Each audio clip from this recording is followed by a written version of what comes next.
Hello friends, welcome back to my channel Gyan Sankalp. तो friends, आज मैं आपको मराठा साम्राज्य का पार्ट 2 कराने वाली हूँ। पार्ट 1 मैंने पिछली क्लास में करा रखा है। अगर आपने वो नहीं देखा है वीडियो तो आप प्लीज़ प्लेलिस्ट में देख जाना, आपको मिल जाएगा वो वीडियो मराठा साम्राज्य। इसके अलावा आपको हिस्ट्री की बहुत सारी क्लासेस मिल जाएंगी। जैसे मैंने हड़प्पा सभ्यता को कंप्लीट करा रखा, वैदिक भी करा रखा है, बौद्ध भी करा रखा है और उससे रिलेटेड एमसीक्यू भी करा रखा है। तो मैं पहले ये यूथ पब्लिकेशन की एग्ज़ाम पॉइंटर से आपको फैक्ट बताती हूँ। फैक्ट ख़त्म होने के बाद मैं इससे रिलेटेड एमसीक्यू लेके आऊँगी। अभी मेरा मराठा एक क्लास हो चुका है, 2 क्लास और लगेंगे मराठा को पूरा फिनिश कराने में। फिर मैं उससे रिलेटेड एमसीक्यू करवाऊंगी, तो आपका कोई भी क्वेश्चन मराठा साम्राज्य से छूटेगा नहीं। और इसके अलावा अगर आप पॉलिटिकल साइंस के स्टूडेंट हैं तो भी आपको बहुत सारी क्लासेस मेरे चैनल पे आपको मिल जाएंगी। मैं यूजीसी नेट के सिलेबस के अकॉर्डिंगली अपने चैनल पे पॉलिटिकल साइंस की क्लासेस कंप्लीट कर, जितनी भी सब यूनिट है उसको कंप्लीट करा रखा है। तो आप प्लीज़ उसे भी जाके देखना। तो आपके लिए काफ़ी हेल्पफुल होगा। अगर फ्रेंड्स आपको किसी वजह से ये चैनल हेल्प कर रहा है, अगर आपके प्रिपरेशन में थोड़ी भी हेल्प करिए, तो आप प्लीज़ मेरे चैनल को सब्सक्राइब करें, अपने फ्रेंड में शेयर करें और मेरी वीडियो को लाइक करें। तो आज का क्लास स्टार्ट करते हैं। पिछले क्लास में मैंने मराठा साम्राज्य स्टार्ट किया था, शिवाजी के बारे में मैंने बताया था। आगे हाँ, आज मैं आपको उनके उत्तराधिकारी जो हैं उनके बारे में बताऊंगी। शिवाजी के उत्तराधिकारी, तो सबसे पहले उनके उत्तराधिकारी कौन थे? संभाजी। ठीक है, एक मिनट। तो संभाजी, ठीक है। तो छत्रपति शिवाजी के कितने पुत्र थे? तो उनके 2 पुत्र थे, संभाजी और राजा राम। शिवाजी के पश्चात मराठा साम्राज्य के सिंहासन पर कौन बैठा? तो संभाजी बैठे थे। संभाजी की माता का क्या नाम था? Psi by Nimbalkar. ठीक है, साई बाई निम्बालकर। अगला, संभाजी के गुरु का क्या नाम था? तो संभाजी के गुरु का नाम था केशव भट्ट और उमा जी। केशव भट्ट और उमा जी उनके गुरु का नाम। संभाजी का जन्म कब हुआ था? 1657 में, 1657 में। और शिवाजी का जन्म कब हुआ था? 1627 को। यहाँ मैंने कहता है इनके आजकल बहुत सारे एग्जामों में, जैसे अभी यूजीसी नेट एग्जाम ही हुआ था फ्रेंड्स, जो भले कैंसिल हो गया, फैक्ट बेस्ड क्वेश्चन बहुत सारे आए थे। तो अब तो आपको कॉन्सेप्ट तो समझ, क्योंकि अब पता नहीं है एग्जामिनर का क्या है, किस तरीके का एग्जामिनर ने सेट किया क्वेश्चन। तो अब हमें फैक्ट पे भी ध्यान देना। कॉन्सेप्ट तो क्लियर होना ही होना चाहिए, बट फैक्ट भी आपको याद करना पड़ेगा। क्योंकि अगर फैक्ट कैसे याद होगा? आप मल्टीपल टाइम जब तक रिवीजन नहीं करोगे, जैसे मैं अभी बता रही हूँ आपको, तो इसका आप शॉर्ट नोट्स बना लो, फिर उसको 2-3 बार आप पढ़ो, फिर उससे रिलेटेड एमसीक्यू करो, तो आपका फैक्ट अच्छे से याद हो जाएगा। अगला, संभाजी की पत्नी का नाम क्या था? येसुबाई, यूसुबाई, येसुबाई, येसुबाई। फिर है संभाजी के, फिर है संभाजी, ठीक है, संभाजी के संभाजी के पुत्र का नाम साहू जी। संभाजी के अपने राज्याभिषेक कहाँ कराया था? रायगढ़ में। फिर संभाजी ने अपने राज्याभिषेक कब करा? 1680 में। तो आप को रिलेट करके करना, उनका भी करना और शिवाजी का भी करना, तो दोनों का ध्यान रहेगा। संभाजी ने राज्याभिषेक के पश्चात पेशवा किसे नियुक्त किया था? नीलोपंत जी को। पेशवा किसको नियुक्त किया? नीलोपंत जी को। संभाजी ने प्रमुख सलाहकार किसे नियुक्त किया था? कवि कलश को।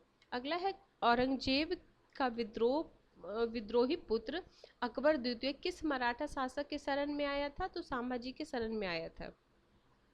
अगला है कि औरंगजेब, ठीक है, मुगल ने किस स्थान पर संभाजी को पराजित कर हत्या कर दी थी?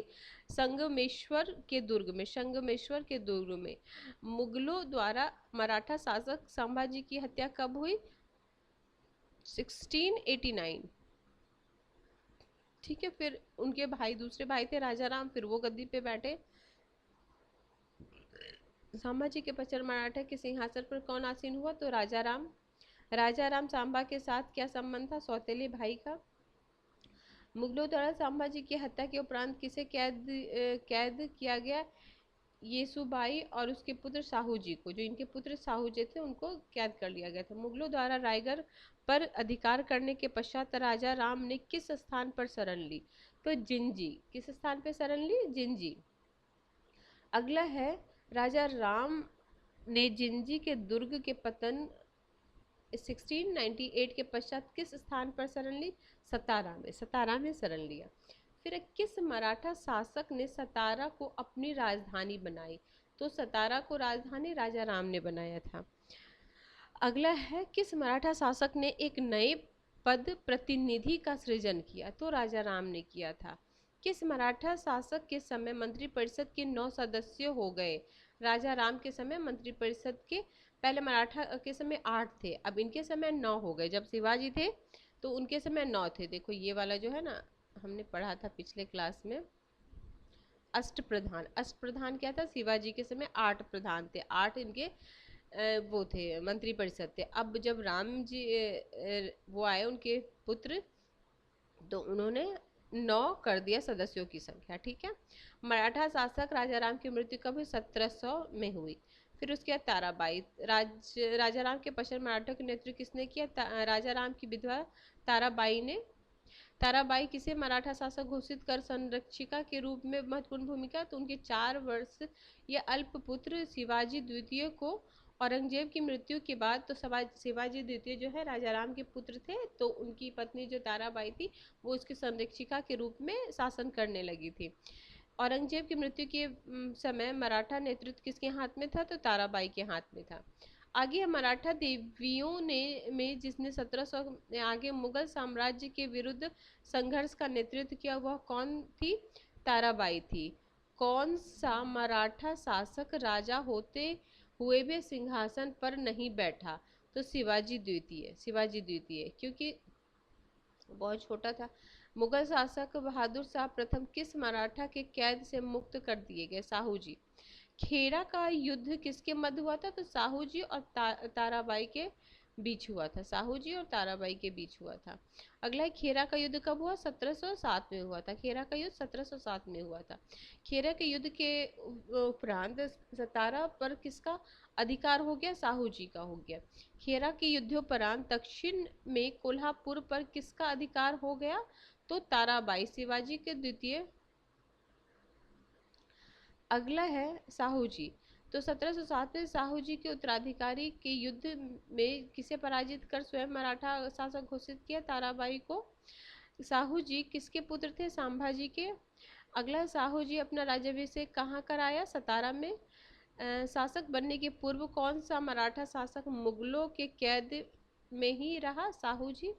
मराठा शासक साहू जी ने किसे अपना पेशवा नियुक्त किया? बालाजी विश्वनाथ को। बालाजी विश्वनाथ को। किस संधि के उपरांत के अनुसार मराठा साम्राज्य के उत्तराधिकारी सतारा पर साहू जी और दक्षिण भाग कोल्हापुर में संभाजी द्वितीय का अधिकृत विभाजन हो गया?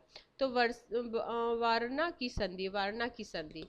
अगला है मराठों के अंतर्गत पेशवा की शक्ति का उत्कर्ष किसके शासन काल में आरंभ हो गया? साहू जी के। किसके समय में मराठा राजा नाचीज हो गया और पेशवा वास्तविक शासक? तो ये बालाजी बाजीराव के। अगला, किस संधि के अनुसार पेशवा मराठा संगठन के वास्तविक प्रधान बन गए? संगोला की संधि। क्या हो गया? किस संधि के अनुसार पेशवा मराठा संगठन का वास्तविक प्रधान बन गया? तो संगोला की संधि। और संगोला की संधि कब हुई थी? 1707 को। संगोला की संधि 1707 में तो ये युद्ध हुआ था। कौन सा युद्ध हुआ था? अभी हमने पढ़ा था, यहाँ हुआ था ना 1707 में, खेड़ा का युद्ध 1707 में। और ये हुआ 1750 में। क्या हुआ? पेशवा मराठा के वास्तविक प्रधान बन गए। अगला है संगोल की संधि। संगोला की संधि 1750 किसके मध्य हुआ है? तो पेशवा बालाजी बाजीराव और राजा राम द्वितीय के मध्य हुआ। अब इसके बाद अब पेशवा का उत्कर्ष हुआ और पेशवा ही अब वास्तविक मराठा शक्ति बन गए। तो सबसे पहले पेशवा जो बने बालाजी विश्वनाथ। अब इनके बारे में पढ़ते हैं। इनकी कार्य 1713 से 1720। तो बालाजी विश्वनाथ का जन्म 1660 में लगभग हुआ था। इनके ऐसे ये नहीं पूछेगा, जन्म नहीं पूछेगा इनका। ये पूछेगा पहला पेशवा मराठा कौन था जो वो बना। बालाजी विश्वनाथ का जन्म कोंकणी प्रदेश श्रीवर्धन गांव में हुआ था। बालाजी विश्वनाथ के पूर्व किसके अधीन अपने गांव के देशमुख प्रधान जंजीरा के सीदियों के अधीन। बालाजी विश्वनाथ किसके अधीन मराठा सेवा में थे, तो मराठा सेनापति धानाजी जादव। अगला है बालाजी विश्वनाथ किस स्थान पर कुछ समय तक सभासदन भी रहे, पूना में। बालाजी विश्वनाथ पेशवा बनने के से पूर्व कहाँ के सूबेदार रह चुके थे, तो पूना के तथा दौलताबाद के। 1708 ईस्वी में साहू जी ने बालाजी विश्वनाथ को किस पद पर नियुक्त किया था, सेना करते के रूप में, सेना संगठन का कार्यकर्ता के रूप में।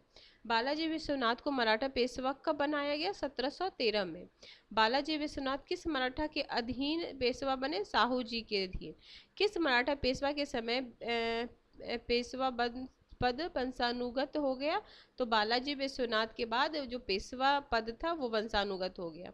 पेशवा वंश की स्थापना किसने की, तो बालाजी विश्वनाथ ने। ये पूछता है ये वाला। अगला, मराठा पेशवा बालाजी विश्वनाथ के साथ 1719 में सैयद हुसैन अली ने किसकी ओर से संधि की गई, मुगल बादशाह फर्रुखसियर की ओर से।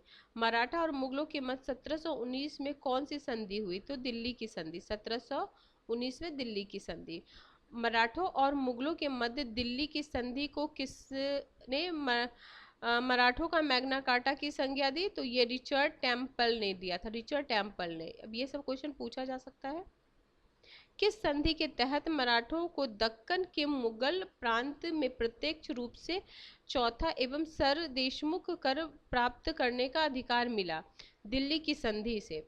अगला है बालाजी विश्वनाथ की मृत्यु कब हुई, 1720 ईस्वी में। 1720 में बालाजी विश्वनाथ की मृत्यु हो गई। अब उसके बाद आते हैं बाजीराव प्रथम। तो बाजीराव प्रथम बालाजी विश्वनाथ की मृत्यु के उपरांत मराठा के पेशवा पद पर किसने नियुक्त किया गया, बाजीराव प्रथम। बाजीराव प्रथम किसका पुत्र था, तो बालाजी विश्वनाथ का पुत्र था। बाजीराव प्रथम कितने वर्ष की आयु में मराठा पेशवा नियुक्त हुआ, तो 19 वर्ष की अवस्था में। किस मराठा पेशवा ने कहा था कि अब समय आ गया है कि हम विदेशियों को भारत से निकाल दें और हिंदुओं के अमर कीर्ति प्राप्त करें। आओ इस खोखले तने पर प्रहार करे, शाखाओं तो स्वयं गिर जाएंगी। प्रत्युत्तर में सभासदों ने कहा, आप योग्य पिता के योग्य पुत्र निश्चित ही ऐसा कर पाएंगे। तो ये बाजीराव प्रथम की लाइन है, ठीक है। अगला है शिवाजी के पश्चात गुरिल्ला युद्ध का संचालन, बाजीराव प्रथम। ये बाजीराव प्रथम ये बहुत ही शक्तिशाली और बहुत ही हिम्मती वो था, योद्धा था। हिंदू पदशाही का सिद्धांत प्रतिपादित करने का श्रेय, ये भी देखो, ये हिंदू पदशाही बाजीराव प्रथम को जाता है। किस मराठा पेशवा ने पालखेर की लड़ाई में हैदराबाद के निजाम को पराजित किया था, तो बाजीराव प्रथम ने। किस मराठा पेशवा ने पुर्तगालों को सॉलसेट और बेसिन छीन लिया था, तो ये बाजीराव प्रथम ने। नादिर शाह के भारत पर आक्रमण के समय मराठा का नेतृत्व किसके हाथ में था, तो बाजीराव प्रथम के हाथ में। मराठा पेशवा बाजीराव प्रथम हैदराबाद के किस शासक को पराजित किया था, तो निजाम उल मुल्क असफजा को। अगला है मराठा पेशवा बाजीराव प्रथम और हैदराबाद के निजाम के मध्य कौन सी संधि हुई थी, तो मुंगजी शिव गांव की संधि हुई थी 1728 में। मराठा पेशवा बाजीराव प्रथम और हैदराबाद के निजाम के मध्य भोपाल के निकट कौन सी संधि हुई थी, तो दुरई सयार की संधि हुई थी 1738 में। मराठा पेशवा बाजीराव प्रथम 1731 में दभाई के निकट किस मराठा सेनापति सरदार को पराजित किया था, तो त्र्यंबकराव को। अगला है प्रसिद्ध मुस्लिम नृत्यांगना मस्तानी से पेशवा बाजीराव की भेंट किस स्थान पे हुई थी, तो बुंदेल, ये बाजीराव मस्तानी फिल्म भी है, बुंदेलखंड क्षेत्र छत्रसाल द्वारा आयोजित कार्यक्रम में। अगला, किस मराठा सरकार के नेतृत्व में सॉलसेट ने बेसिन का क्षेत्र पुर्तगालियों को विजित किया, तो चिमना जी के। अगला, पेशवा बाजीराव प्रथम किस प्रमुख मराठा सरदारों का प्रभाव वाले क्षेत्र को विभाजित किया? तो गायकवाड़ बड़ौदा, सिंधिया उज्जैन और ग्वालियर, भोसले नागपुर, होलकर इंदौर। अगला पेशवा बाजीराव प्रथम की मृत्यु कब हो गई? 1740 में। अब बाजीराव प्रथम के बाद कौन हुए? बालाजी बाजीराव। ये बाजीराव थे, ये अब आ गए बालाजी बाजीराव। तो ये 1740 से 1761। तो पेशवा बाजीराव प्रथम की मृत्यु के उपरांत पेशवा के पद पर बालाजी बाजीराव बैठे। किस मराठा ने छत्रपति ने बालाजी बाजीराव को अपना पेशवा नियुक्त किया था? तो साहू जी ने नियुक्त किया था। अगला है बालाजी बाजीराव का जन्म 1721 में हुआ था। बालाजी बाजीराव किस उपनाम से जाने जाते हैं? तो नाना साहब। नाना साहब के उपनाम से जाने जाते हैं। अगला है मराठा छत्रपति साहू जी ने अपनी मृत्यु से पूर्व किस अपना उत्तराधिकारी नियुक्त किया था? तो ताराबाई के पुत्र राजा राम द्वितीय को। तत्कालीन मराठा छत्रपति साहू जी की मृत्यु कब हुई? तो 1749 में। किस मराठा सरदार ने नवनियुक्त पेशवा बालाजी बाजीराव का विरोध किया? रघुनाथ राव राघोबा ने। बालाजी बाजीराव के चचेरे भाई का नाम सदाशिव राव भाऊ था। रघुवीर भोसले मध्यस्थता में राजाराम द्वितीय तथा पेशवा के बीच कौन सी संधि हुई थी? संगोल की संधि। और संगोल की संधि हम ऊपर भी पढ़ चुके, 1750 में हुई थी। अगला है संगोल की संधि के प्रमुख प्रावधान क्या थे? तो पेशवा मराठा संगठन के प्रमुख नेता स्वीकृत किया। किस संधि के पश्चात मराठा छत्रपति शासक केवल महलों में महापौर बनकर रह गए? संगोल की संधि के उपरांत मुगल सम्राट ने एक फरमान पेशवा के किस क्षेत्र का नायक सूबेदार नियुक्त किया था? मालवा क्षेत्र का। मराठों ने किसे पराजित कर झांसी या बुंदेलखंड पर अधिकार स्थापित किया? ओंगछा के बुंदेला सरदार को। अगला है किस मराठा सरदार ने कर्नाटक अभियान के दौरान चंदा साहिब को कैद कर सतारा भेजा था? रघुवीर भोसले को। मराठा सरदार रघुवीर भोसले और मराठा सेनापति भास्कर पंत ने बंगाल, बिहार और उड़ीसा के विरुद्ध अभियान में किसे पराजित किया? अलीवर्दी खां को। झलकी की संधि किसे मध्य हुई? मराठा के मध्य। झलकी की संधि के अनुसार किसे क्षेत्र का आधा भाग मराठों को प्राप्त हुआ? बराबर। फिर पानीपत के तृतीय युद्ध कब हुआ? 14 जनवरी 1761 को। पानीपत की तृतीय युद्ध किसके मध्य हुआ? तो मराठा और अहमद शाह अब्दाली के मध्य हुआ था। फिर पानीपत के तृतीय युद्ध में किन भारतीय शासकों ने अहमद शाह अब्दाली को सहयोग किए थे? तो ये रुहेला सरदार नजीमुद्दौला तथा अवध के नवाब शुजाउद्दौला। अगला पानीपत के तृतीय युद्ध में मराठा को औपचारिक सेनापति कौन था? तो विश्वास राव था। पानीपत के तृतीय युद्ध में मराठा सेना का वास्तविक सेना नायक था सदाशिव राव भाऊ। पानीपत के तृतीय युद्ध में मराठा की पैदल सेना और तोपखानों के नेतृत्व किसने किया था? इब्राहिम खां गर्दी ने किया था। पानीपत के तृतीय युद्ध के दौरान किस मराठा सरदारों ने युद्ध के बीच में से ही मैदान छोड़ भाग गए? महादजी सिंधिया तथा मल्हाराव होलकर। अगला है पानीपत के तृतीय युद्ध में मराठों को किस मुगल वजीर का समर्थन प्राप्त है? इमाद उल मुल्क का। पानीपत के तृतीय युद्ध में किसने मराठों को पराजित किया? अफगानों ने। आगे है इतिहासकार जे.एस. सरकार ने जिस युद्ध के संदर्भ में लिखा कि मराठा में संभवतः ही कोई ऐसा परिवार होगा जिसे कोई न कोई संबंध न खोया हो, कुछ परिवार का तो सर्वनाश ही हो गया। पानीपत के तृतीय युद्ध के बारे में अब ये एक और लाइन है। तो 2 मोती विलीन हो गए, 22 सोने के मुहरे लुप्त हो गए, चांदी और तांबे की तो पूरी गणना ही नहीं की जा सकती। यह कथन किस युद्ध से संबंधित है? तो ये सब ना आपको पीजीटी, अगर आप हिस्ट्री से पीजीटी देना चाहते हो या हायर का देना चाहते हो तो ये सब कोटेशन पूछा जा सकता है। अगला, किस इतिहासकार ने पानीपत के युद्ध के बारे में लिखा है कि इस युद्ध से यह सुनिश्चित नहीं, देखो पूरी लाइन याद कर, बस इसका की पॉइंट याद कर लो तो समझ में आ जाएगा कि ये पानीपत के, पूरी लाइन लर्न करने की जरूरत नहीं है, क्योंकि आपको रिटर्न एग्जाम तो देना नहीं है, आपको तो एमसीक्यू बेस्ड एग्जाम देना है। तो सब चीज़ का ना की पॉइंट ध्यान रखना कि हाँ इससे ये रिलेटेड है, इससे ये रिलेटेड है, सारा चीज़ रटने की जरूरत नहीं है। अगला, पानीपत तृतीय युद्ध किसे पराजित का सामना करना पड़ा, तो मराठों को। किस इतिहासकार ने यह दावा किया कि वह पानीपत के तृतीय युद्ध का प्रत्यक्षदर्शी था, काशी राज पंडित ने। कौन सा रोहेला सरदार अहमद शाह अब्दाली का विश्वास पात्र था, नजीब खां। पानीपत के तृतीय युद्ध में मराठा की ओर से लड़ते हुए मरने वाले मुसलमान सेना नायक कौन थे, इब्राहिम खान गर्दी। अहमद शाह अब्दाली ने भारत पर कितनी बार आक्रमण किया, तो 7 बार।